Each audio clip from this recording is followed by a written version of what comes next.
webinaire sur la classe dehors à Toulouse. Merci beaucoup pour votre présence. Moi, je suis Lauriane Monchal, je suis chargée de mission de l'éducation en transition à la mairie de Toulouse, donc je travaille pour la direction de l'éducation et je suis une des organisatrices de ce premier webinaire.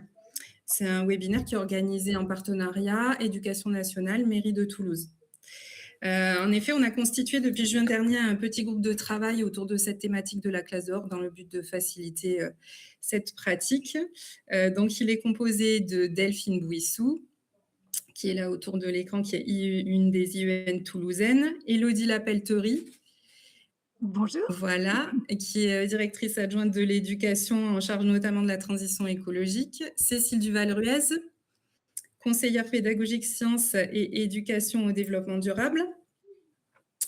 Nous travaillons aussi avec Elsa Filatre, qui est co-directrice de la mention 1 à l'INSPE de Toulouse et chercheuse en didactique de la géographie et qui est excusée pour aujourd'hui. Donc, le but de notre travail commun, comme je l'ai dit, c'est de faciliter la pratique de la classe dehors à Toulouse. Et donc, nous avons décidé de faire ce premier temps en mode webinaire pour vous donner un premier niveau d'information, prendre votre contact direct, commencer à créer une communauté, en tout cas c'est notre souhait autour de cette thématique. Et le webinaire, nous l'avons préparé selon les attentes qui sont ressorties du questionnaire qu'on vous avait envoyé au mois de juin et dont je reparlerai tout à l'heure. Quelques petites précisions techniques avant de commencer.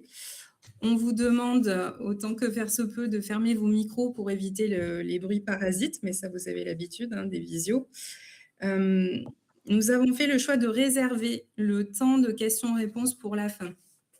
Je suis désolée si c'est un peu frustrant, mais on s'est dit que c'était à cette condition qu'on allait réussir à tenir le timing. On a prévu là d'aller jusqu'à 18h pour la fin de ce séminaire. En attendant, si vous voulez poser des questions au fil du séminaire, n'hésitez pas à utiliser la conversation. Si on peut y répondre au fil du séminaire, parfait. Sinon, on trouvera un autre moyen plus tard de vous communiquer les réponses par d'autres biais. Dernier détail technique, le webinaire est enregistré, donc son et image, mais on coupera justement au moment des questions-réponses. Ça nous permet de ne pas avoir à demander à chaque participant l'autorisation de faire cette captation. Donc ça permettra aux uns et aux autres, ceux qui n'ont pas pu venir et qui ont posé la question d'ailleurs, de pouvoir le visionner par la suite. Voilà, donc merci encore d'être là. Et puis je vais laisser tout de suite la parole à Delphine Bouissou pour un mot d'accueil. Pardon, juste, juste pour dire de peut-être fermer aussi les caméras parce que ça utilise pas mal de bandes passantes et ça peut hacher le discours. Merci. Bonjour, alors oui, j'espère que vous m'entendez parce que je suis dans une école et on ne capte pas très bien. Donc je vais rester avec vous au départ et ensuite je vous laisserai poursuivre et je reprendrai l'enregistrement. Donc merci déjà à tous ceux qui se sont connectés ce soir. C'est comme l'a dit Lauriane, c'est vraiment une volonté de partenariat entre l'éducation nationale et la ville de Toulouse. En tout cas de vous proposer des ressources pour mettre en place l'école dehors. Il y a eu effectivement d'abord des sondages. On avait chacun, nous, vu sur nos territoires, quelques pratiques isolées, des enseignants qui sont allés se former et on y trouvait en tout cas un intérêt commun. D'essayer de le diffuser et puis de pouvoir vous accompagner. Donc, à la fois sur toute la partie didactique et pédagogique, mais aussi sur tout le volant, j'ai envie de dire, patrimonial de la ville de Toulouse. Voilà, donc c'est un travail vraiment partenarial fort entre les deux. Et on espère en tout cas qu'il pourra vous apporter les premières réponses pour ceux qui veulent se lancer. Et puis en tout cas, pour ceux qui ont déjà mis un pas dedans, qui vous motiveront encore à continuer et puis à diffuser cette pratique au sein des équipes et au sein des écoles de la ville de Toulouse, puisqu'il y a quand même dans la ville vraiment de quoi faire de belles séances, en tout cas d'école dehors. Voilà, je ne vais pas parler plus. Je reste encore un petit peu avec vous pour la partie réglementaire et après je vais rejoindre une équipe qui m'attend. Merci. Voilà. Donc, en fait, pour l'école dehors, la sortie, ça s'inscrit effectivement dans les sorties régulières que vous pouvez avoir avec la classe, que ce soit les sorties pour aller à la médiathèque, sur une sortie, sur la médiathèque, à la ludothèque, des sorties de proximité ou la piscine, ces choses comme ça. C'est le même cadre réglementaire. Donc je veux dire, on a remis en tout cas les références, la circulaire, de juillet 2024, et le lien aussi sur EduScol avec l'ensemble des documents et notamment, le document à remplir, donc à faire remplir par le directeur d'école. Comme c'est une sortie, qu'on appelle régulière et obligatoire, parce qu'elle est sur le temps scolaire, elle est donc obligatoire pour l'ensemble des élèves. Elle peut comprendre une petite partie de la pause méridienne, c'est dans les textes, et elle n'est soumise qu'à l'autorisation du directeur d'école. Il n'y a pas de demande à faire auprès de l'IUN, et si vous allez sur la page EduScol qu'on a mis en lien, vous verrez, il y a un formulaire à remplir. Voilà, merci Lauriane. Effectivement, c'est une autorisation à remplir et vous verrez que s'il y a plusieurs séances, vous n'êtes pas obligé de faire un formulaire pour chaque séance. Vous verrez, on a fait une capture d'écran en bas, nombre de séances. Donc en fait, au niveau réglementaire, après évidemment explicitation du projet, du trajet en équipe et à la direction de l'école par rapport à la sécurité, j'ai envie de dire, la partie administrative est relativement rapide à remplir. Voilà.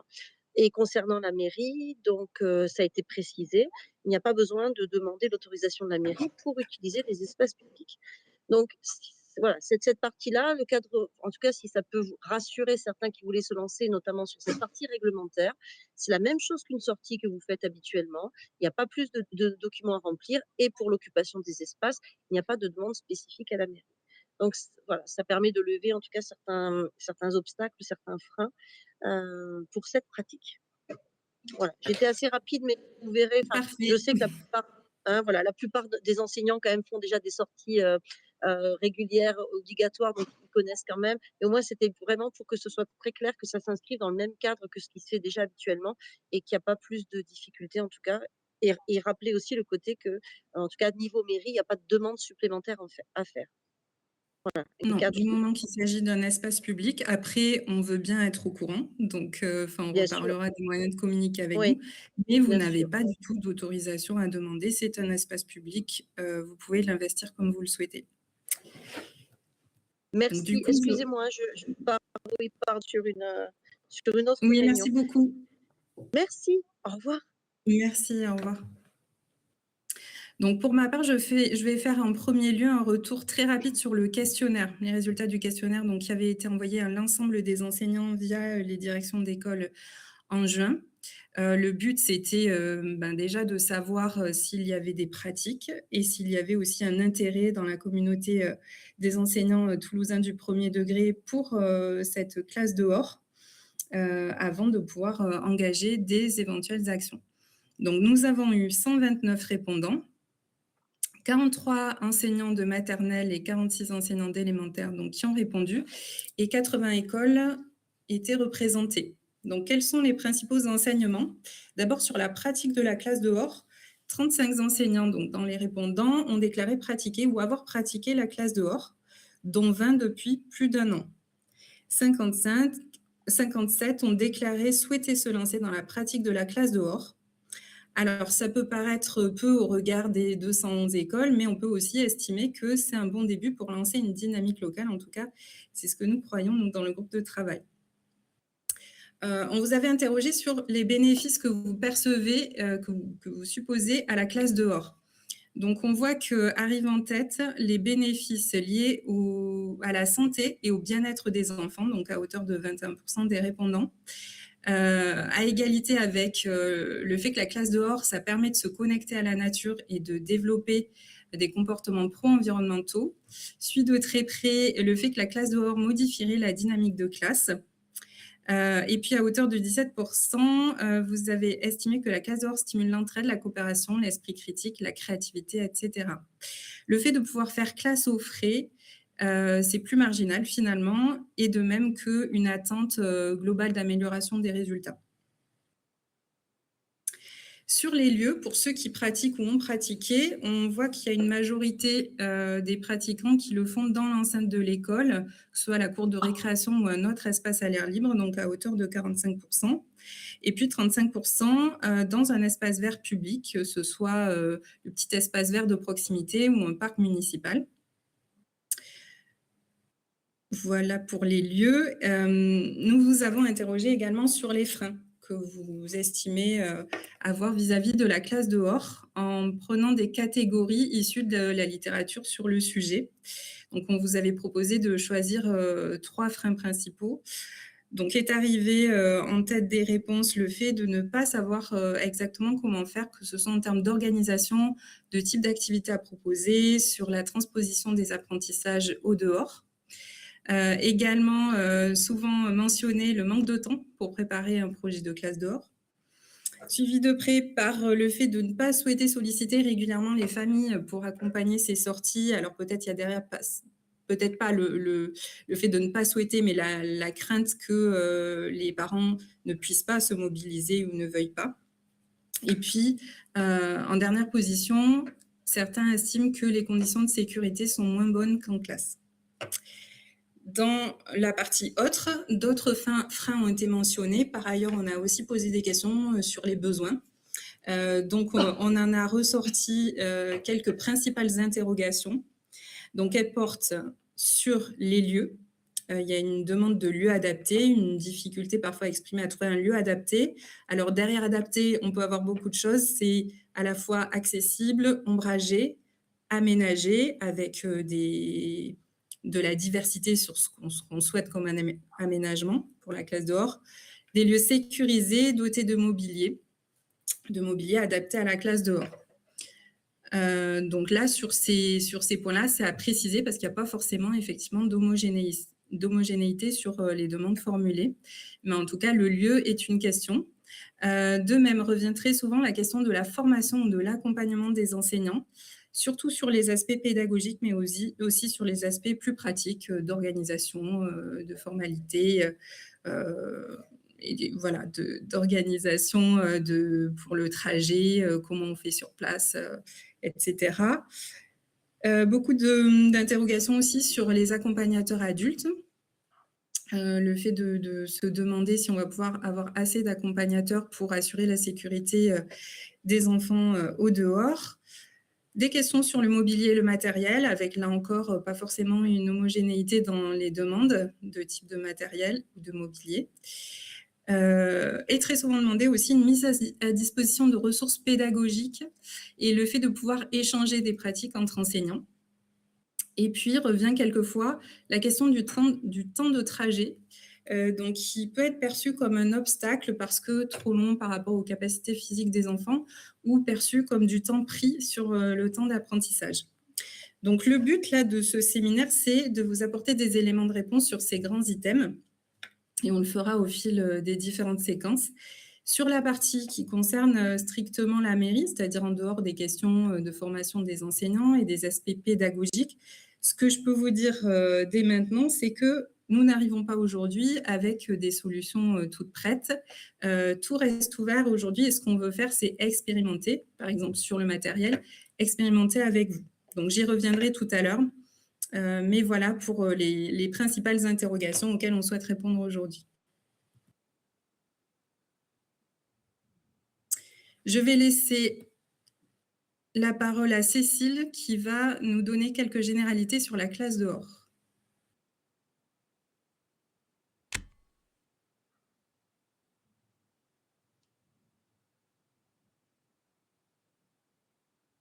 Alors, je fais le partage d'écran. Et me voilà. Donc, bonjour à tous. Voilà, donc moi je vais faire 2 interventions à la demande de madame Monchal, sur, le thème de cette classe dehors, en m'appuyant notamment sur les témoignages, glanés au cours des rencontres, sur l'école dehors, qui ont eu lieu l'an dernier à Marseille. Voilà. Donc vous avez mon mail en bas si besoin. Voilà, sachant que, il y a des circonscriptions qui s'intéressent à ce thème, hein. Je ne suis pas du tout la seule à travailler sur cette question. Donc le programme, ma première intervention, ça va porter sur la définition des conditions optimales de mise en place. hein, organisation, le contexte humain, les éléments concrets pour, mettre en place. Ensuite, les intérêts, les freins, que les enseignants eux-mêmes peuvent se mettre, hein, et les solutions qu'on peut trouver à ces freins. Et puis, dans ma deuxième intervention, je parlerai de 2 dispositifs, mais on va en développer en fait qu'un seul. Que la classe dehors peut se faire donc de manière, dans un espace fixe ou alors de façon itinérante. Voilà. Donc là, on parlera plutôt de l'espace fixe.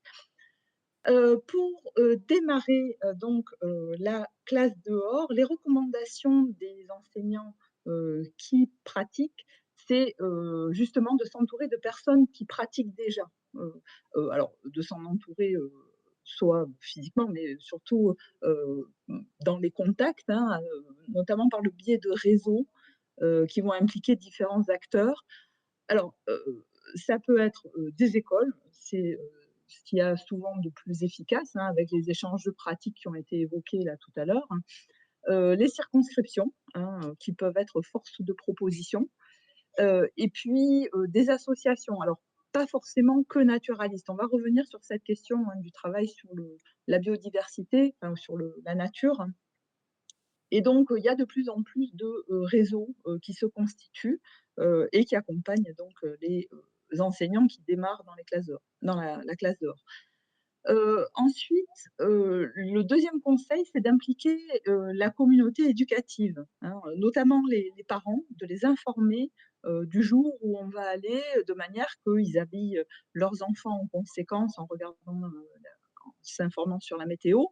Heu, donc des associations locales qui vont pouvoir, aider, la mairie. Donc là, vous avez un exemple, hein, avec la mairie qui est, à l'initiative même de la formation, hein, pour Toulouse ici. Et puis, le personnel technique qui va pouvoir aider éventuellement, pour le matériel ou pour d'autres choses, voilà.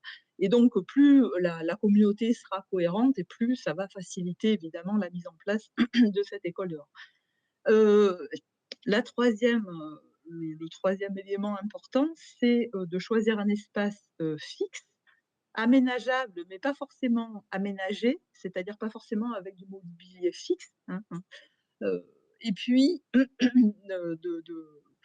qui soit pas forcément trop éloigné. En tout cas, dans un premier temps, la cour peut être une très bonne solution, pour faire, la classe dehors.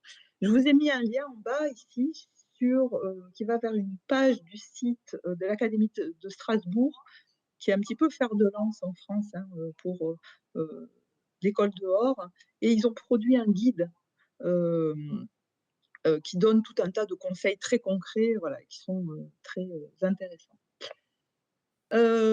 Pour, mettre en place donc, cette école dehors, voilà, 3 sketch notes, je pense que, Lauriane a mis, sur un digipad, hein, qui est, à votre intention, le lien vers ces sketch notes et aussi vers le guide, dont je viens de parler, de l'Académie de Strasbourg.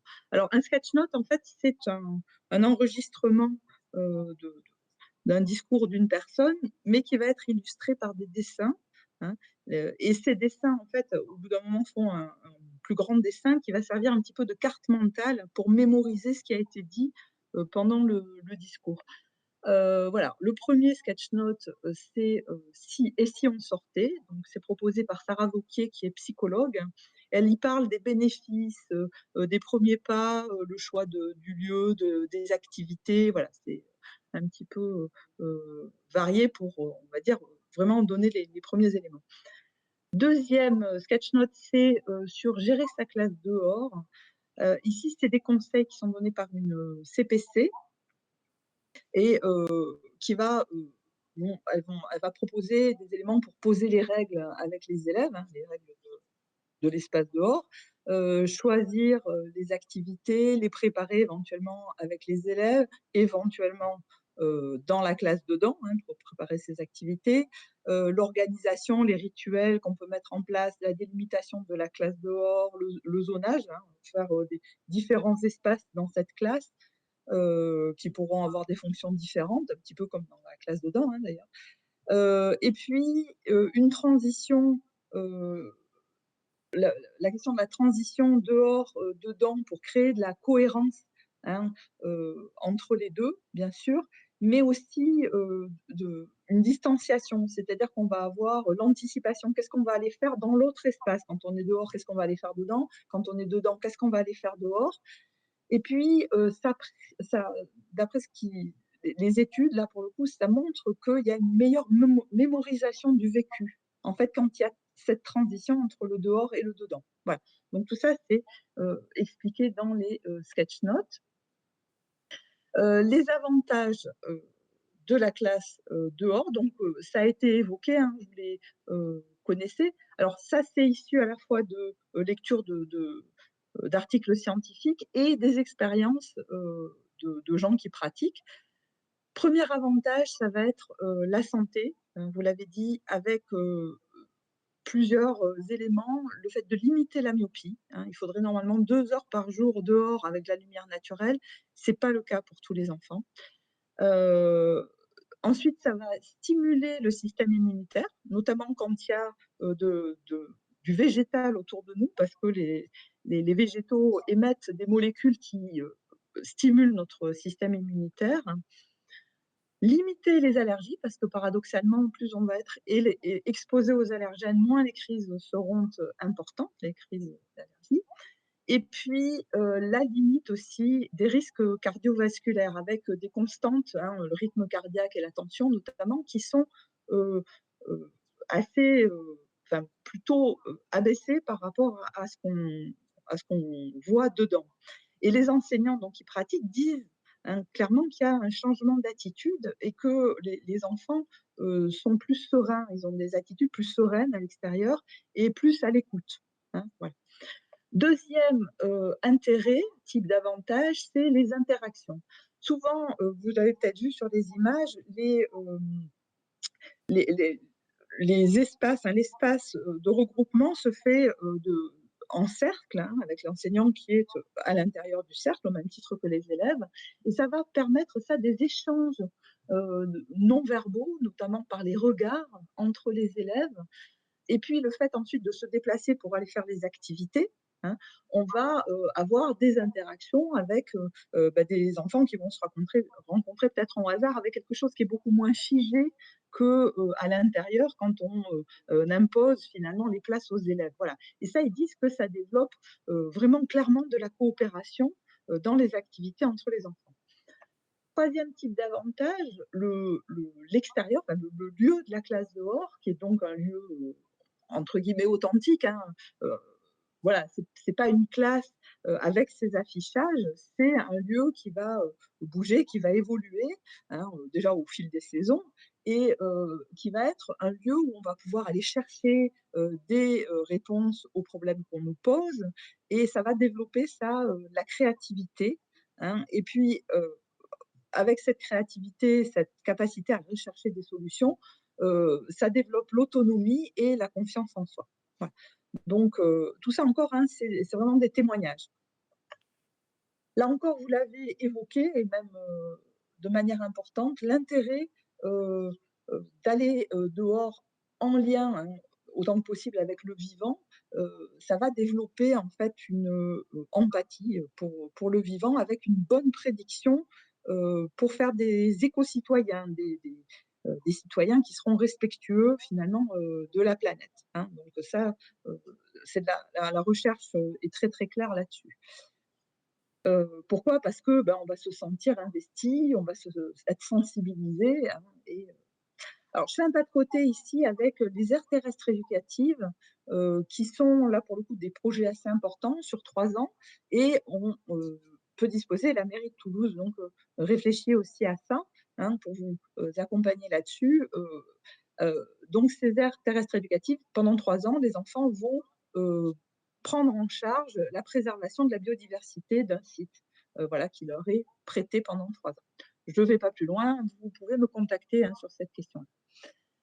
Des freins et des solutions et donc des freins à commencer par, donc les parents peuvent avoir, des réticences très clairement, les mairies aussi, mais là c'est pas le cas et les enseignants, nous-mêmes, on peut avoir, des, inquiétudes, voilà donc c'est intéressant de voir alors On pourra évoquer hein, d'autres questions que vous avez fait remonter lors du questionnaire. Là, j'ai pris 3 axes.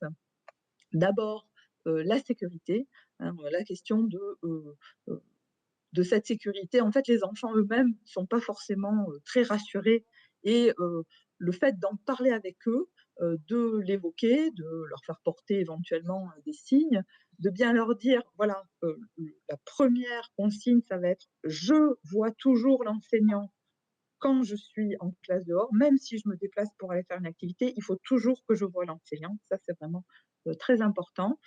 Et puis, il peut se mettre aussi en place ce qu'on appelle un code de fraternité qui va faire que les élèves vont veiller les uns sur les autres hein, quand il y en a un qui sort, on va dire, des limites, hein, j'en reparlerai de ça tout à l'heure. Eh bien, les enfants eux-mêmes vont regarder un petit peu ce que font les autres. Il ne s'agit pas de se donner des ordres, hein, mais bien voilà, de les mettre dans cette disposition-là.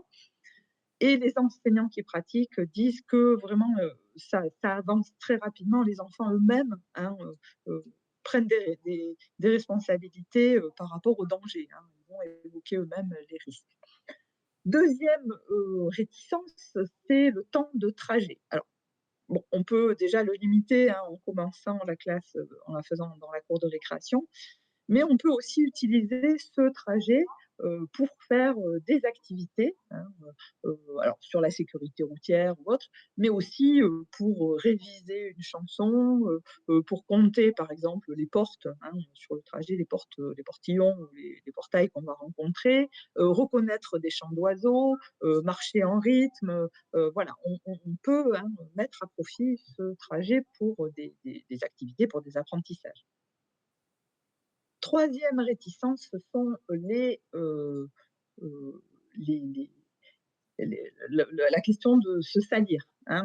Voilà, donc salir ses vêtements et puis salir les lieux, les espaces de l'école à l'intérieur. Donc là, on peut mettre en place vous avez des boîtes avec des bottes de chacun ou les chaussures de chacun. Il peut y avoir le vêtement de pluie aussi. On peut constituer hein, des lots de bottes en disant aux parents, quand les enfants ont grandi, voilà, on peut récupérer des bottes pour les prêter à des enfants qui n'en auraient pas. On va donc, le principe, c'est qu'on va enfiler ses bottes et ses vêtements de pluie au moment de sortir. Et puis, quand on rentre, on revient dedans, on va de nouveau se changer hein, pour éviter de salir au maximum des espaces. Si vraiment on a sali, on peut aussi imaginer de passer un petit coup de balai hein, avec les plus grands. Et puis, voilà. Donc, et là encore, hein, les enfants prennent l'habitude de le faire et c'est de moins en moins chronophage. Voilà, donc j'ai terminé pour cette première partie. Merci Cécile. Je vais reprendre la main.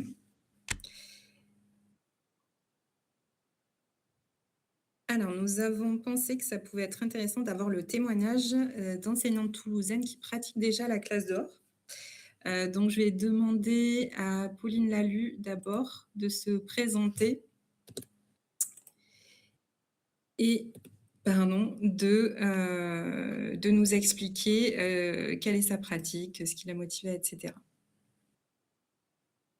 Bonjour, du coup, vous m'entendez, c'est bon? Oui. Ça marche, OK, parce que Allez-y. voilà, ça marche pas. Du coup, donc, Pauline Lalu, je suis enseignante en maternelle à l'école Nègre-Neisse à Toulouse. Donc moi, je pratique la classe dehors depuis 2 ans maintenant. Est-ce qu'on peut mettre le diapo, du coup?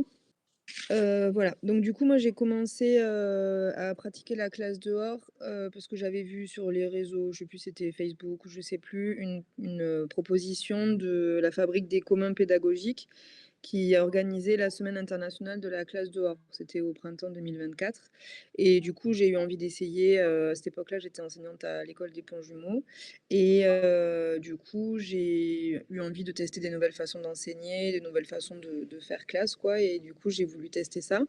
Et donc j'ai organisé une première fois, une semaine de classe dehors avec des élèves donc de maternelle. J'avais des petits, moyens, grands Et en fait, ça s'est très, très bien passé et j'avais demandé 2 parents, par jour et on partait donc de l'école des Ponts Jumeaux et on allait au parc de Compense, pour classe dehors.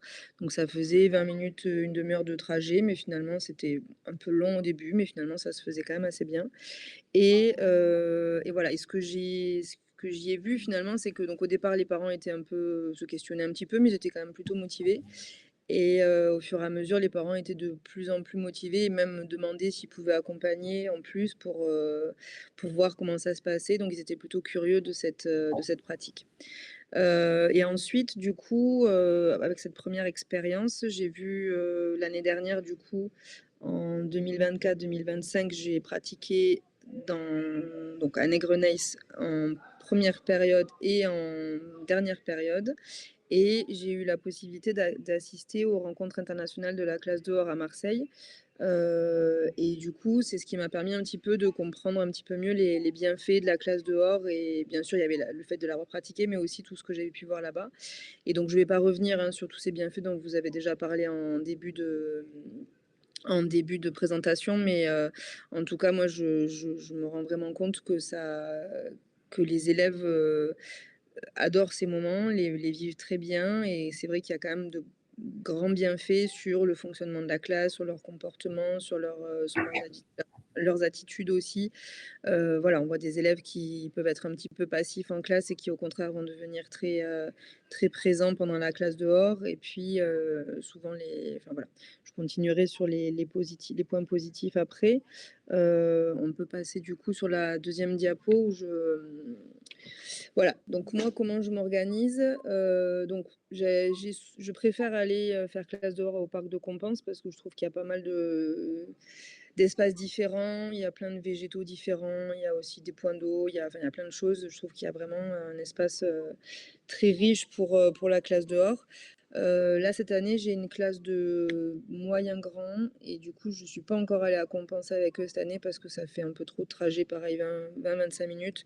J'ai préféré, faire la première période dans la classe et ensuite on a un parc qui est juste collé à l'école donc du coup en ce moment je fais classe dehors dans ce parc-là et j'irai par contre au parc de Compense à partir de la P4 ou la P5 comme ils sont un peu plus grands pour pouvoir marcher avec eux.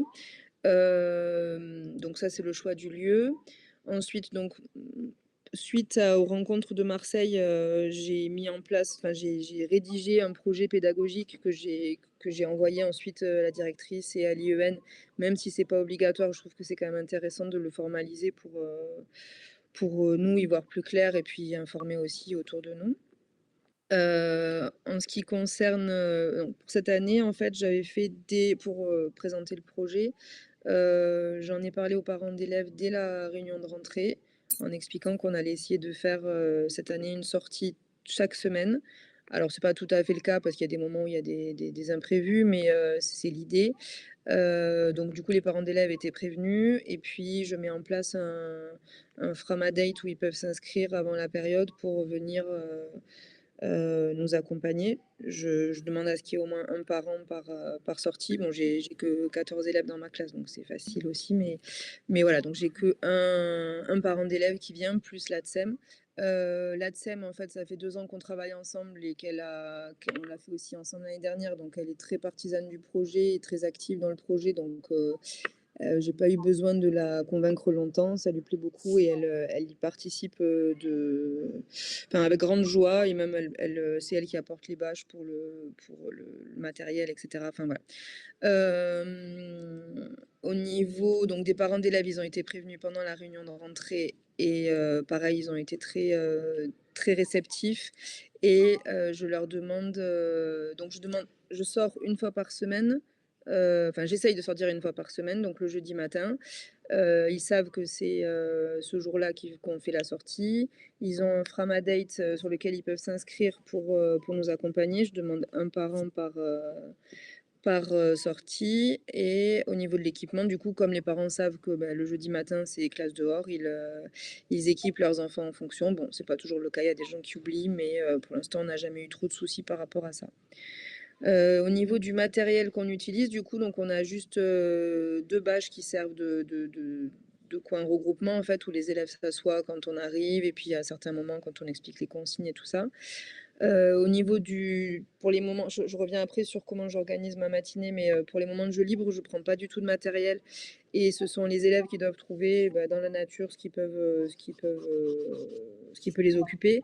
Là, par exemple, en ce moment, ils sont à fond sur une histoire de fourmilière qu'ils ont inventée, et donc ils rajoutent des petites épines de pin, ils fabriquent leur fourmilière, ils la décorent, etc. Enfin voilà, c'est leur coin pendant les jeux libres. Et voilà, donc du coup avec rien. Et par exemple, il y a un parc, il y a des jeux dans le parc dans lequel on va, mais ça par contre, ils ont interdiction d'y aller pendant la classe dehors. C'est réservé quand ils y vont le soir avec leurs parents, mais pendant la classe dehors, on fait vraiment avec ce qu'on a autour de nous et on essaye de trouver des façons de faire différentes de l'utilisation qu'ils ont habituellement de ce parc.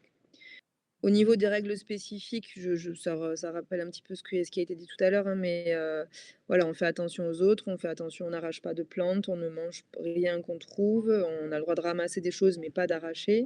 On ne sort pas de la zone, donc ça veut dire, comme vous disiez tout à l'heure, hein, toujours avoir l'enseignant en vue et on se rassemble au signal. Quand je demande de se rassembler, bien sûr, on arrive. Voilà, je pense qu'on peut passer à la diapo suivante. Voilà, donc moi en fait, je pratique un petit peu enfin il y a différentes pratiques de la classe dehors qu'on peut recenser, mais moi finalement dans une matinée, je me sers un petit peu de tout. Donc la question de sortir pour étudier la nature, l'idée, c'est pas d'être un expert de la nature et de leur dire alors ce bruit, c'est tel oiseau. Bon, si on peut le reconnaître, c'est très bien, mais c'est plus de les sensibiliser à la nature et de les mettre en contact avec la nature pour construire des apprentissages et puis faire grandir leur intérêt pour la nature.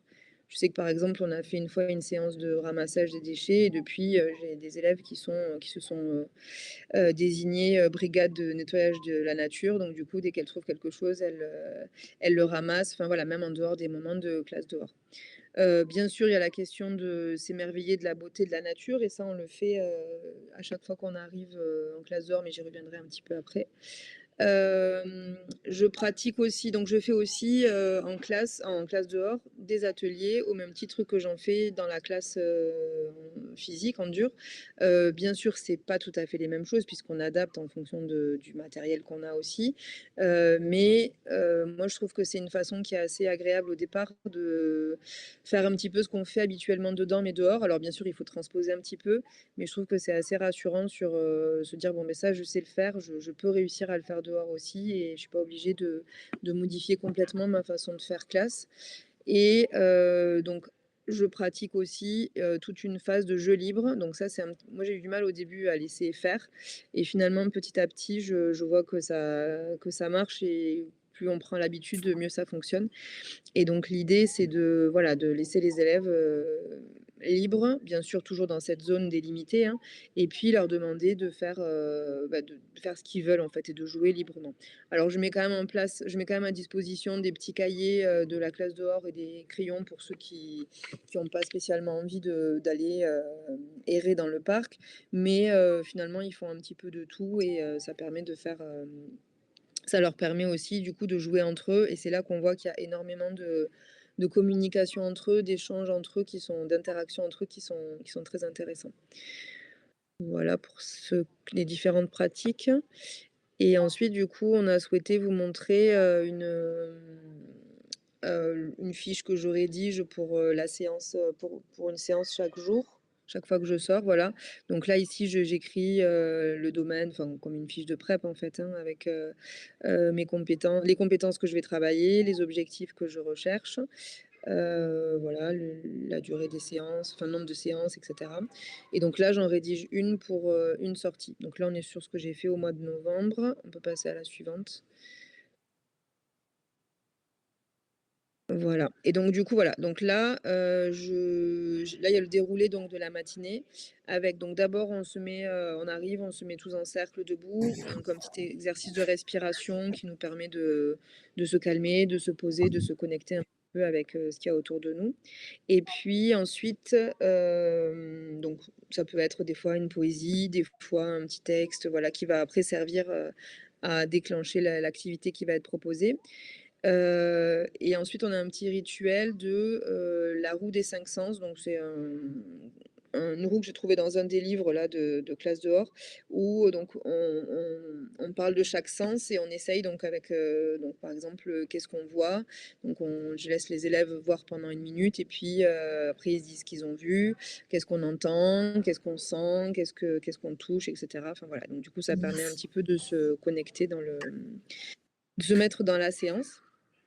Ensuite, en général, je fais une lecture offerte avec un album, soit juste sur la nature, soit en lien avec le thème que je veux travailler, dans la séance.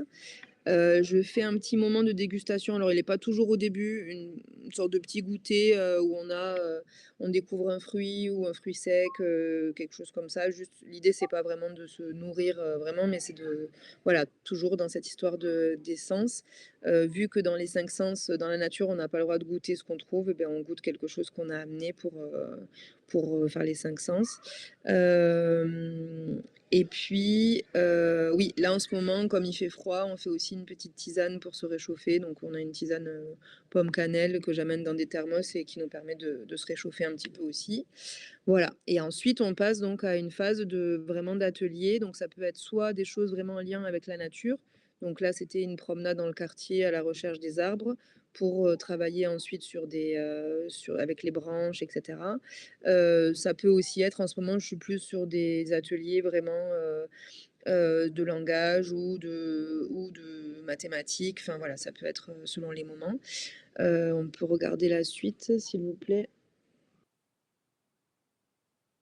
Voilà, et donc du coup là, c'était donc l'idée, c'était d'observer les arbres pour ensuite faire, du land art, dans le parc et puis faire une petite exposition. Donc là, j'avais amené des cerceaux, ils devaient faire, vous avez les photos sur le côté.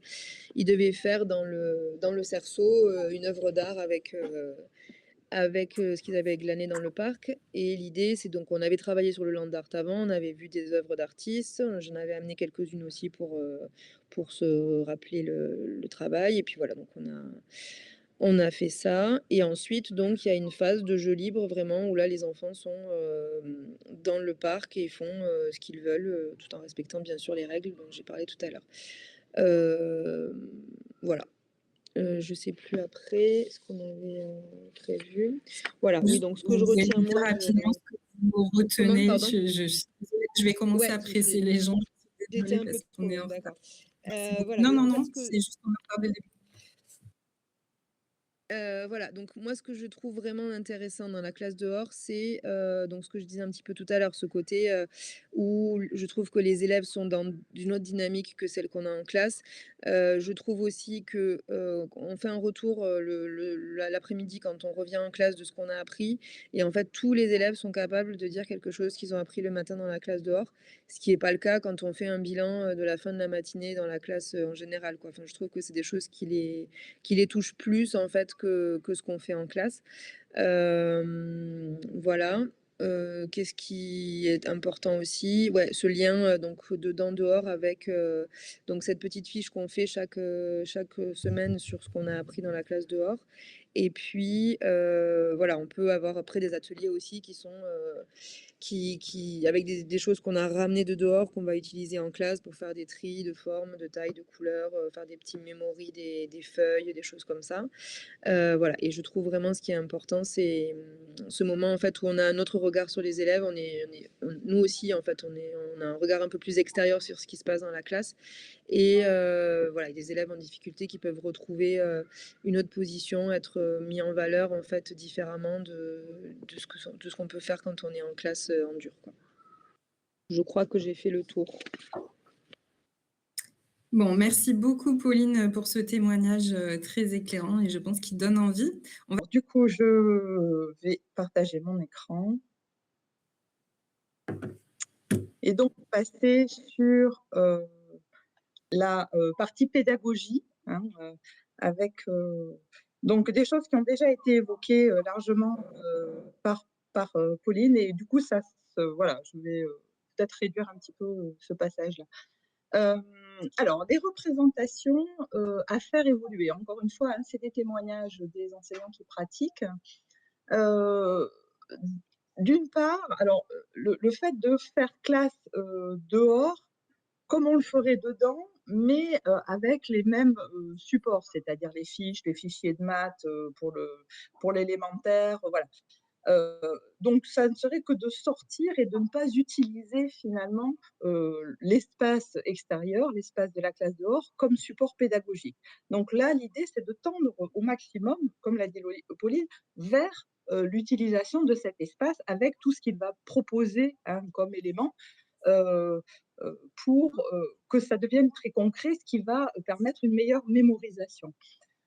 Alors, quand je dis fiches, on peut quand même utiliser des fiches. Là, vous avez des fiches qui ont été avec des représentations de lettres dessus, et les enfants doivent glaner dans l'espace des éléments pour refaire la lettre. Là, vous voyez, en feuille ou en petit bâton.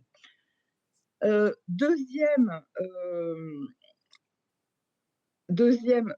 comment dire, limite qu'on pourrait s'imposer et qu'il ne faut pas s'imposer, ça serait de travailler beaucoup sur le vivant, de s'imposer à chaque fois de travailler sur le vivant chaque fois qu'on fait classe dehors.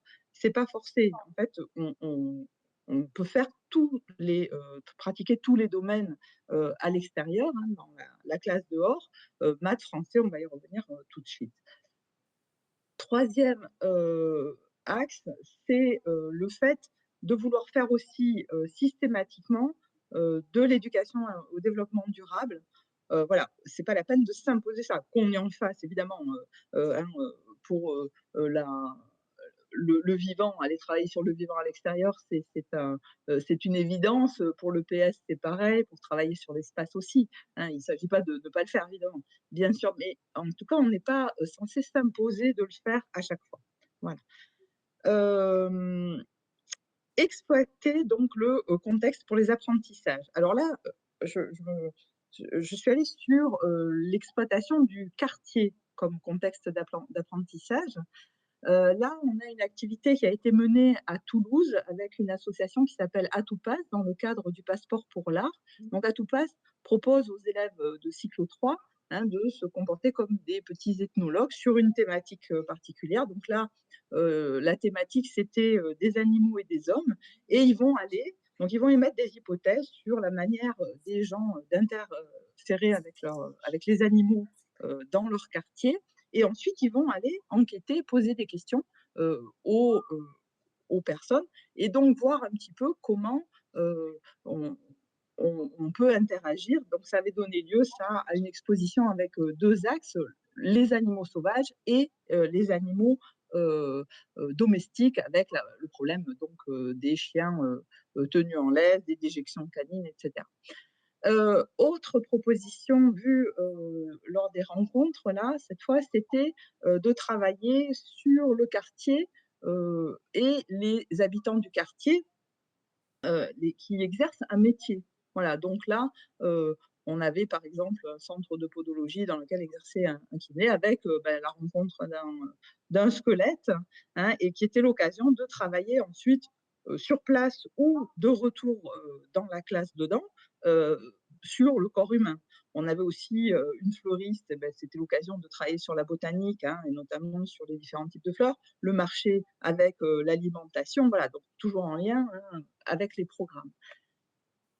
Autre axe qui peut être intéressant, c'est de faire la décoration des murs. Donc là, il s'agit d'une peinture mousse au sens végétal, hein, du terme. C'est-à-dire qu'on fait un mélange, en gros, avec du yaourt, de la farine et de la mousse, et on va peindre, hein, faire des dessins sur le mur, et dès qu'on aura une période d'humidité, eh bien, en fait, la mousse va se mettre à pousser, et ça va faire donc voilà, des représentations. Voilà, donc c'est des exemples pris comme ça, hein, pour montrer que vraiment on a un support pédagogique intéressant avec l'extérieur.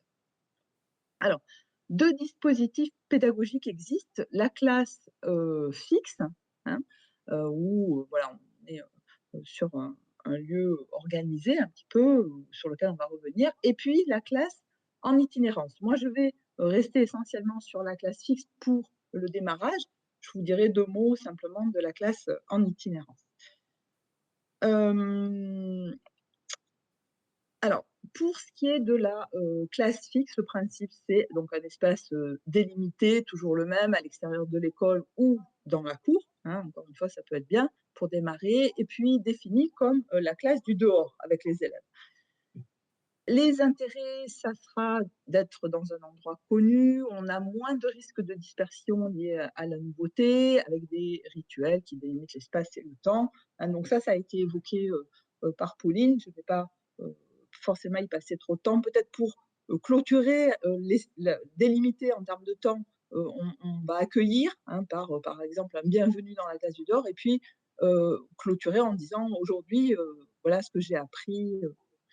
Et puis l'investissement affectif dont a parlé Pauline aussi, je ne m'étale pas. Et donc, ici, un lien vers une proposition de la GEM, hein, avec des éléments concrets, là aussi.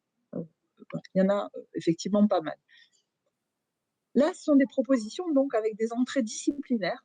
Donc évidemment, je suis allée chercher les blockbusters que sont le français et les maths, hein.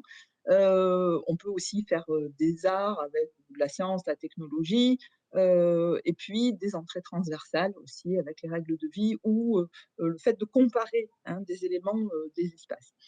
Alors, pour le français, une proposition, c'était donc dans une cour oasis, hein, une proposition d'activité. C'était, le PE distribue, à des groupes d'élèves des textes qui décrivent divers espaces, de la cour, là, hein, de la classe du dehors.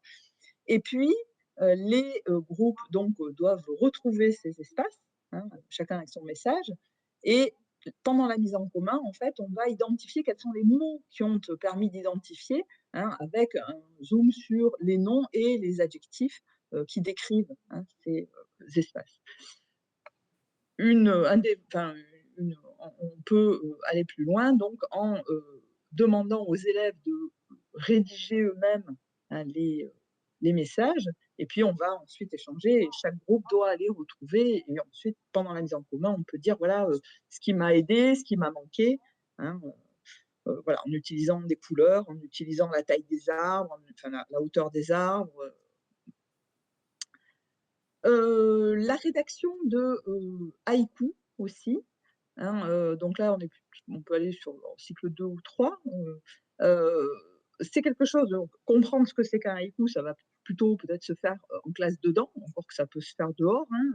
Mais par contre, aller chercher les éléments de lexique qui vont être utilisés pour rédiger les haïkus ou d'autres textes, hein, d'autres productions d'écrits, on va aller les chercher, cela par contre, dans l'espace. Donc on va aller utiliser, hein, encore une fois, cet espace comme support. Et puis, éventuellement rédiger les haïkus, hein, donc pour ceux qui ne connaîtraient pas, sont des petits poèmes, donc voilà, ceux qui ont été rédigés par des élèves sur les jonquilles, hein, en trois morceaux, on va dire, et qui parlent généralement de la nature. Voilà, donc c'est encore une manière, hein, d'aller vers la nature, de prendre en compte cet élément-là, effectivement, dans la classe dehors. Pour les maths, voilà, donc là, vous avez par exemple une photo pardon, de cours, hein, de récréation, et voilà. Bon, ce qui peut, on va dire, sauter aux yeux, c'est un travail, par exemple, en géométrie sur les angles droits. On va en voir, hein, dans les cages de foot, les fenêtres, la table de ping-pong, les tracés au sol. Donc tout ça, c'est en fait une manière on peut faire du repérage et puis même travailler sur l'intérêt, hein, une cage de foot arrondie ou avec des angles droits, ben, ça va pas être peut-être les mêmes règles avec la lucarne. De la même façon, on va pas jouer de la même façon sur une table de ping-pong qui est ronde. Donc tout ça, on peut en fait en faire prendre conscience aux élèves, hein, une fois qu'on a exploité les connaissances, hein, travailler les connaissances, voir aussi un petit peu les fonctions qu'elles peuvent avoir dans la vie quotidienne. pour aller vers du concret, hein, une meilleure mémorisation, encore une fois. Heu, on peut aussi évidemment travailler sur les, longueurs, hein, les mesures de longueur, avec la hauteur de la cage, la distance de tir, et utiliser un odomètre. Donc là, voilà, c'est quelque chose qu'on peut construire, hein, on avec on a un bâton et on va faire, rouler la roue au sol et mesurer la distance, hein. Comme ça, on peut faire des comparaisons de distance, hein, puisque chaque tour de roue représente telle longueur, mesurer et comparer des distances, donc faire de la proportionnalité, hein. Là, on est, cycle 3, hein. On peut aussi pour la proportionnalité, enfin, même sans, travailler la proportionnalité elle-même, en cycle 2 éventuellement, faire, un travail sur le plan, de la cour, ou une maquette, des panneaux explicatifs, voilà. On peut aussi travailler sur la symétrie, hein, avec, les végétaux qui sont jamais, d'ailleurs des symétries parfaites, hein. La nature ne fait pas de symétrie, souvent, parfaite. Voilà, pour les cycles 1, quantifier des fleurs, et même décomposer, on va, pouvoir, compter les pâquerettes, les myosotis et puis, dire, bah, combien on a de fleurs, voilà, sur quelque chose encore une fois de très concret. Les sons, du vent, enfin, vous faire un objet qui va faire des sons, avec le vent. Donc, ici en maternelle, on peut travailler sur l'élément, sur le vent, hein, en tant qu'élément. Évidemment, le travailler ailleurs que dehors, ça sera compliqué, à moins d'avoir, d'utiliser un ventilateur, mais évidemment, ça se travaille plutôt dehors. Donc on va appréhender cet élément-là à l'extérieur et puis éventuellement, on peut, fabriquer, des objets qui vont faire du bruit avec le vent. Donc là, on est plutôt sur du moyen grand, hein, avec, quels sont, heu, les matériaux qui, en s'entrechoquant, vont faire du bruit. Est-ce que les escargots, les coquilles d'escargots, ça fait du bruit? Est-ce que les morceaux d'ardoise, des noix? Et on va aller tester ça ensuite à l'extérieur, hein. On peut fabriquer dedans ou dehors d'ailleurs, bon, et aller tester en tout cas à l'extérieur une fois qu'il y a du vent. Voilà. Donc, les, pour les apports transversaux, les règles de vie, hein, dans la classe du dehors, donc spécifiques des règles de vie de la classe du dehors. Donc là, on avait, de nouveau la question de la sécurité avec, bah, le fait d'établir ces règles et de les faire évoluer surtout, avec les enfants eux-mêmes pour, bah, les impliquer, hein, au mieux et puis leur faire comprendre pourquoi on va proposer ces règles-là. Donc, encore une fois, garder l'enseignant à vue, revenir s'asseoir avec un signal, donc on peut utiliser un élément, un triangle ou autre pour, dire: «On revient». Instaurer donc, le code de fraternité dont j'ai parlé tout à l'heure. Et là, c'est une image que j'ai prise d'un témoignage d'enseignante, dans l'Aveyron et le terrain qui leur avait été octroyé était là, au bord de la rivière. Voilà. Bon, elles y sont allées quand même et en fait, elles disaient que les enfants eux-mêmes revenaient en disant, «Là, il faut pas y aller parce que, on peut, tomber». Voilà, c'était des enfants de cycle 2 et donc, en fait, elles ont mesuré que les enfants, petit à petit, acquéraient eux-mêmes un comportement, on va dire, pour, limiter les dangers. Heu, les, règles de vie donc, qui va, où est-ce qu'on va aller mettre le caddie, qui va, transporter, comment on va se comporter, hein, donc ça a été évoqué là encore par Pauline, je ne vais pas revenir dessus. Hem, le fait de faire attention, de rester sur le sentier. Le fait que, ben, on va pouvoir, adopter des positions. Là, il s'agissait d'observer, les oiseaux dans les arbres, dans les branches, et donc, ben, on était mieux, allongé, hein, sur la bâche, éventuellement d'ailleurs avec un petit, sommeil. Et puis voilà, éviter de cueillir, de manger, ça a été dit. Et ensuite les comparaisons possibles. Donc là, je suis revenue, sur, des questions de biodiversité. Hem Où on va pouvoir comparer, par exemple, des jardins, un jardin, alors c'est de la permaculture, mais on peut laisser un jardin évoluer naturellement, on va dire, hein, sans le travailler, ou alors faire un jardin au cordeau, désherber, totalement et aller comparer, sur les 2 les, voilà, ce qui ce qui se passe en termes de quantité de biodiversité. Donc de cette manière-là, hein, sur cet exemple-là, on peut comparer divers endroits de la classe dehors sur d'autres thèmes éventuellement que la biodiversité. Classe dehors et classe dedans, donc hein, là encore ça a été dit, une cohérence nécessaire. Par exemple, la situation déclenchante peut être une observation dans la classe du dehors, et puis on va aller travailler un petit peu ça dedans et alterner dedans dehors. Ça peut être aussi à l'intérieur que se fait cette situation déclenchante, pardon, avec un défi, par exemple, qui va être lancé. On va aller voir si tel animal vit dans notre cours. Une phase d'investigation, je l'ai dit, avec le fait d'aller tester si le vent fait bien bouger fait bien sonner notre objet. La mise en œuvre donc de propositions de règles de vie. Hein, on peut les échafauder en classe et puis aller les tester dehors.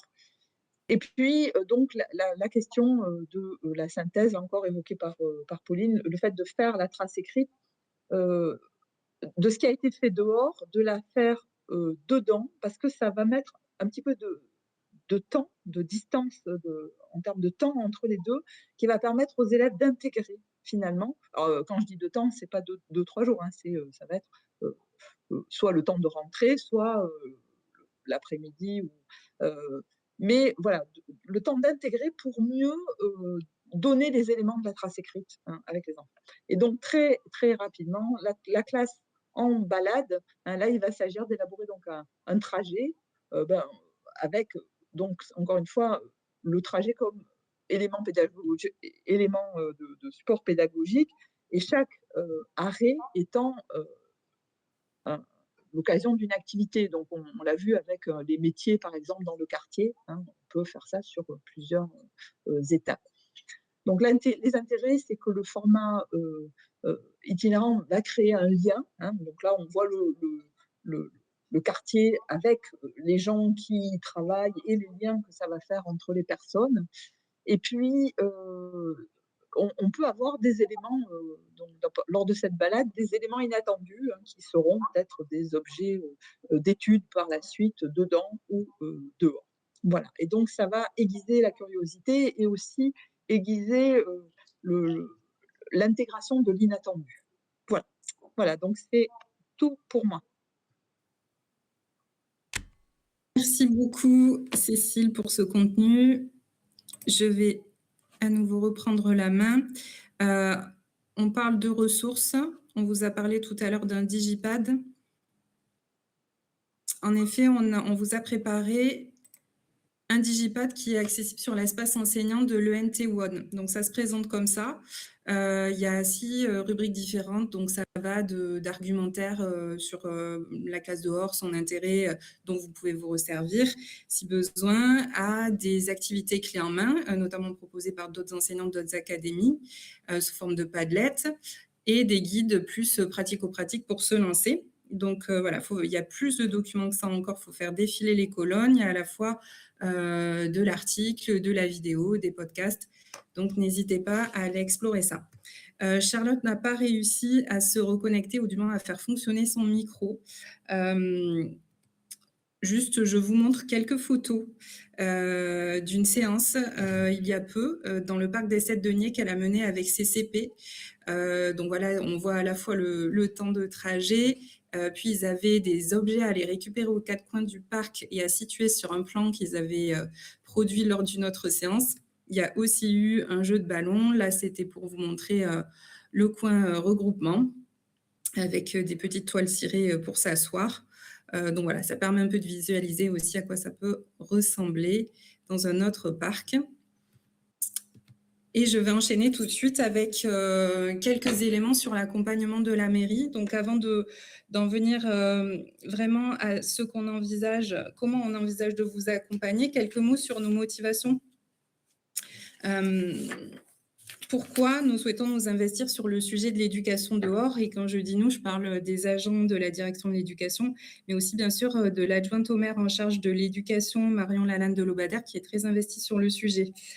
Tout simplement, nous pensons comme vous, j'imagine, que, la classe dehors, c'est primordial en fonction des différents apports dont on a déjà parlé et que réussir à faire sortir beaucoup plus souvent, les enfants sur leurs différents temps de vie à l'école, hors école, sur le temps péri et extrascolaire, eh bien, c'est un enjeu de première importance à notre époque.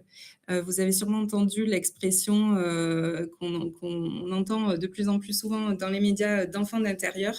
Et bien, voilà, l'école dehors, ça permet, d'éviter, ce phénomène d'enfants d'intérieur, qui sort de moins en moins de génération en génération. Nous sommes confortés dans notre démarche par le fait que d'autres collectivités ont des démarches similaires, en partenariat avec l'éducation nationale, pour favoriser cette pratique sur leur territoire.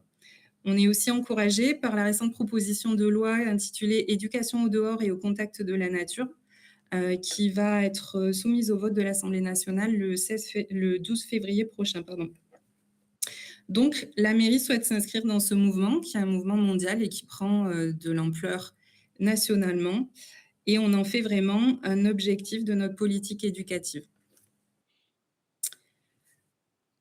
On a déjà certaines actions qui peuvent contribuer à se grandir dehors. Je pense aux parcours éducatifs, que ce soit sur les temps scolaires ou périscolaires, et particulièrement ceux qui portent sur la nature et le vivant. Les classes découvertes, bien sûr. Les divers accompagnements, notamment ceux de partenaires qui permettent de créer des jardins pédagogiques, par exemple. Et puis, comme vous le savez, on développe les cours Oasis, des cours renaturés, et puis la ville aussi est renaturée, et ça, c'est un point d'appui pour développer cette éducation dehors. En 2026, nous avons aussi décidé de proposer une formation à quelques structures péri-extrascolaires sur l'éducation dehors et le jeu libre. Donc, c'est aussi sur les temps que la mairie a plus particulièrement en gestion qu'on travaille ce sujet-là. Donc, je le disais, c'est un objectif de notre politique éducative. La thématique à proprement parler du temps scolaire dehors, de la classe dehors, on l'aborde avec une certaine modestie et de façon progressive. Déjà parce que c'est une modalité qui relève du choix de chaque enseignant. Et puis, comme je le disais tout à l'heure, parce qu'on n'arrive pas avec une réponse toute faite, un plan d'action préétabli.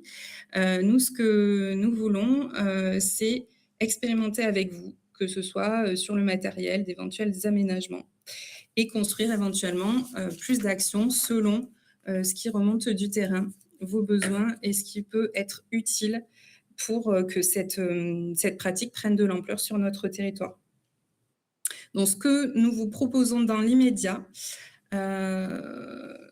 prend diverses formes. D'abord, nous souhaitons vous accompagner sur la recherche de lieux, l'expérimentation de petits matériels aussi, je l'ai dit, l'apport de ressources, donc il y a le digipad dont je viens de parler, mais ça pourra prendre d'autres formes, la mise en réseau, et puis l'organisation de temps forts, de rencontres physiques.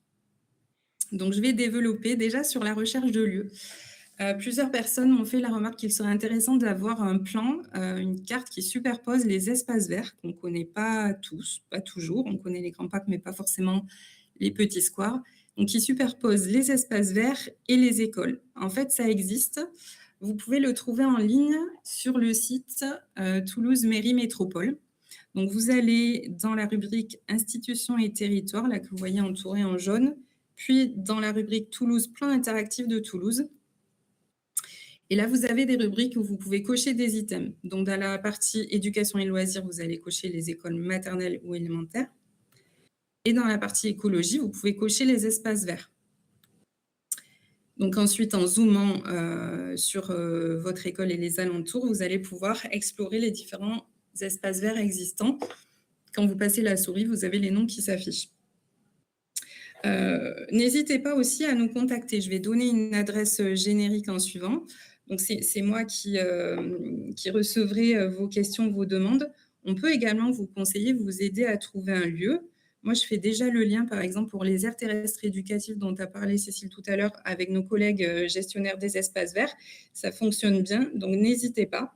Si vous avez aussi un doute sur un espace vert, vous ne savez pas s'il est municipal, vous ne savez pas s'il est vraiment public, comment on l'utilise, etc. Pareil, moi, moi, je fais le lien avec les agents des espaces verts et ils vont donner l'autorisation ou pas pour les parcs qui ne sont pas publics. Je le répète, tout ce qui est public, square, parc, vous pouvez y aller sans nous demander d'autorisation, bien sûr. Je précise qu'on ne va pas pouvoir, bien sûr, privatiser une partie de parc à l'usage de la classe dehors.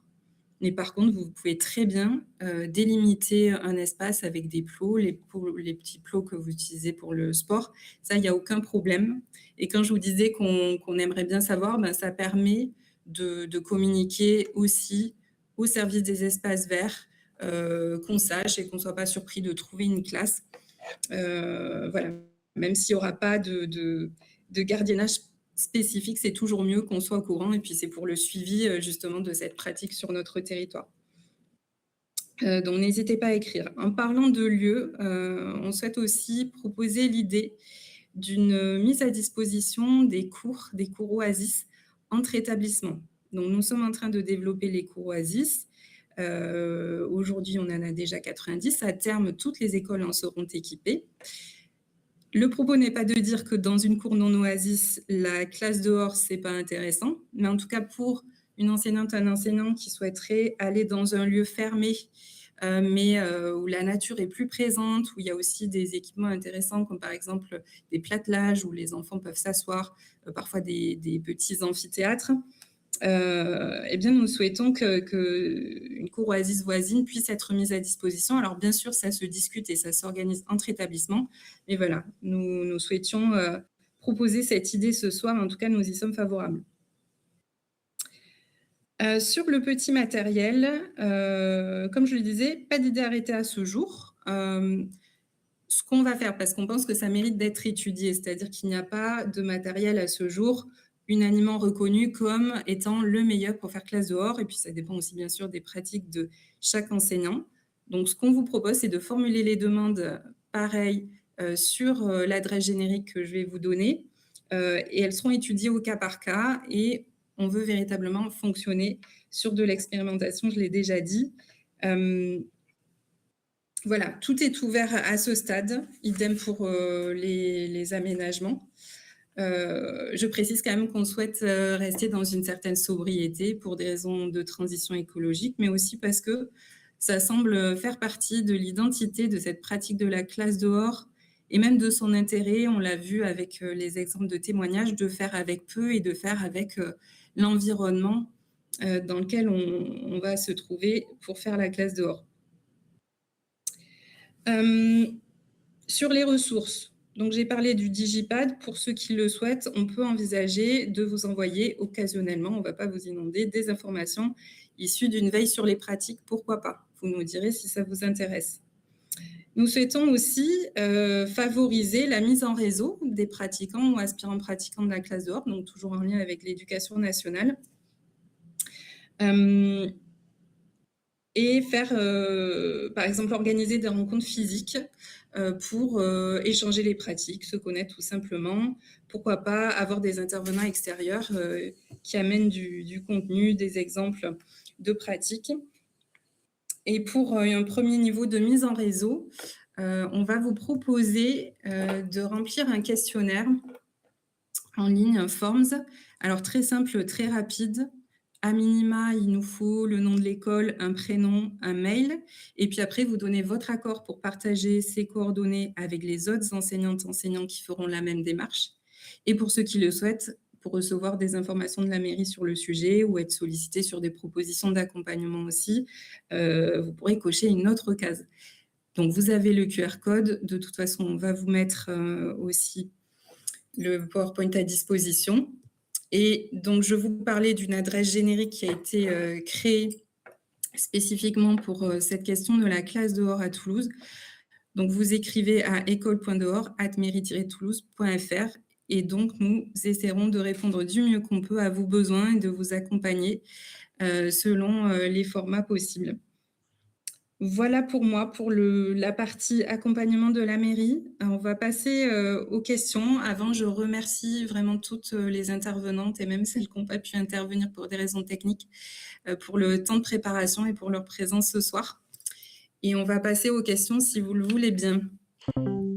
Je laisse la Juste, parole à Élodie. Lauriane, avant de laisser la parole, à tous les participants qui souhaitent intervenir, faire un complément, on y reviendra, mais au niveau de la mairie, outre effectivement cette incitation au partage des cours oasis si besoin, on voulait aussi vous faire part d'un lieu qu'on développe aujourd'hui, à l'Observatoire de Jolimont, qui est un lieu qui accueille, aujourd'hui, des classes de maternelle sur, vraiment de l'activité autour de la nature et donc se développe l'idée de faire, de l'accueil, en fait libre, sur ce site. Donc revenez vers Lauriane, là aussi, pour qu'on puisse discuter sur, les potentialités, liées à ce lieu. Voilà et à vous tous de poser vos questions maintenant, à l'oral ou par le chat, si vous voulez, et pour le peu de temps qu'il nous reste parce qu'il y a eu beaucoup de contenu.